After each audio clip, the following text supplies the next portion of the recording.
नमस्कार दोस्तों। घर की आर्थिक स्थिति खराब होने के कारण 10 साल का लड़का अखबार बेचने वाला इंडिया का बैचलर ऑफ प्रेसिडेंट बन।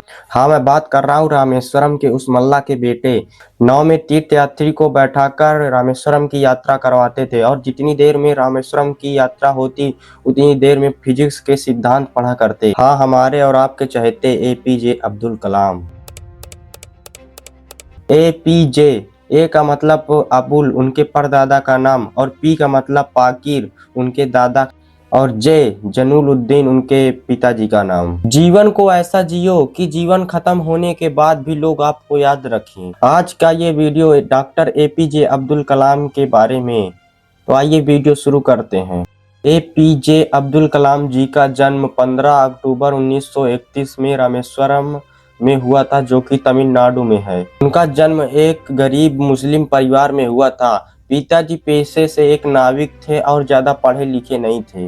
एक बार की बात है, उनका एक दोस्त हुआ करता था जो कि मुख्य पुरोहित का बेटा था, और जब टीचर ने उनको पहली बेंच पर देखा तो टीचर नाराज हो गए। ये मुसलमान लड़का मुख्य पुरोहित के बेटे के साथ पहली बेंच पर कैसे बैठा, और उनको डांटा और पीछे बैठने के लिए बोला, और अब्दुल कलाम जी चुपचाप पीछे जाके बैठ गए और इसी घटना के बारे में सोचते रहे। और उन्होंने तय किया कि मैं पीछे बैठकर ही इतिहास लिखूंगा। पीछे बैठना मायने नहीं रखता था, क्योंकि वो कहा करते थे कि पूरे देश का सबसे अच्छा दिमाग क्लास की लास्ट बेंच में भी मिल सकता है। परिवार बड़ा था जिसमें 5 भाई बहन थे। पैसों की कमी होनी थी, तो इसलिए अपना खर्चा निकालने के लिए वो अखबार बेचना शुरू कर दिए। और वो अखबार बेचने का रास्ता इसलिए चुना क्योंकि उन्हें नॉलेज गेन करने की बहुत इच्छा थी। तो जब वो रास्ते में अखबार बांटने जाया करते थे, तभी रास्ते में वो पूरा अखबार पढ़ जाया करते थे। अब्दुल कलाम जी जब रात में पढ़ते थे तो लालटेन हुआ करती थी जो कैरोसिन से जला करती थी। उनके पास 2 से 3 घंटे के लिए ही तेल रहता था, और जब उनके माता पिता ने देखा कि बच्चा पढ़ने लिखने में इतना इंटरेस्टेड है, तब उन्होंने अपने लिए अंधेरा रखा और बच्चे के लिए उजाला। मेहनत से कभी डरे नहीं, छोटा लक्ष्य देखना पाप के समान होता है, इसलिए बड़ा लक्ष्य देखना चाहिए। जब ये 5वीं क्लास में थे तो इनके टीचर सुभाष सुब्रमण्यम अय्यर इनको सिखाया करते थे कि चिड़िया कैसे उड़ती है। तो जब पूरी क्लास समझने में असमर्थ हुई तो उनके टीचर ने सोचा कि इन्हें प्रैक्टिकली करके दिखाया जाए। तब ये छुट्टी के समय एक तालाब के पास ले जाते हैं और वहीं उन्हें पूरा दिखाते हैं कि चिड़िया कैसे उड़ती है।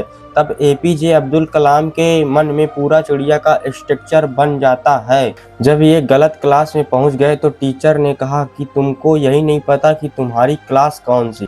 तभी इन्होंने इतनी पढ़ाई की, मैथमेटिक्स सब्जेक्ट में 100 में से 100 अंक प्राप्त किए और टीचर भी हैरान हो गए। जब दिल्ली वापस आए तो तब एक ही नौकरी बची थी, डीआरडीओ। किसे पता था कि ये डीआरडीओ नौकरी इनकी जिंदगी बदल देगी। 1999 में एपीजे अब्दुल कलाम डीआरडीओ से रिटायर होते हैं, और रिटायर होने के 3 साल बाद इंडिया का प्रेसिडेंट बनने का प्रपोजल आता है। ये कैसे हुआ, आइए जानते हैं। रिटायर होने के बाद 2001 में जब ये अन्ना यूनिवर्सिटी में लेक्चर ले रहे थे, तब एक कॉल आती है, और ये कॉल कोई मजाक नहीं थी। इसमें थे अटल बिहारी वाजपेयी जी। अटल बिहारी वाजपेयी कॉल पर कहते हैं कि आप इंडिया के प्रेसिडेंट बनेंगे, इंडिया को आपकी बहुत ज़रूरत है। एपीजे अब्दुल कलाम हैरान हो जाते हैं और 2 घंटे का वक्त मांगते हैं और विचार करते हैं कि इंडिया को डेवलप करने का इससे सुनहरा अवसर नहीं मिलेगा। और 25 जुलाई 2002 में भारत के वो 11वें राष्ट्रपति बनते हैं। राष्ट्रपति बनने के बाद इन्होंने अपने टीचिंग के ड्रीम को नहीं छोड़ा, और जब भी इनके पास टाइम मिलता तो ये बच्चों को पढ़ाने के लिए चले जाते थे। APJ Abdul Kalam teacher day के दिन कहते हैं कि अगर बच्चे मुझे शिक्षक के रूप में सम्मान दे रहे हैं तो इससे बड़ा सम्मान क्या हो सकता है। 27 जुलाई 2015 को जब हार्ट अटैक की वजह से गिर जाते हैं तो वो शिलांग के इंडियन इंस्टीट्यूट ऑफ मैनेजमेंट में पढ़ाने गए थे। मरने के बाद 3,50,000 से भी ज्यादा लोग उनकी मृत्यु में शामिल हुए थे।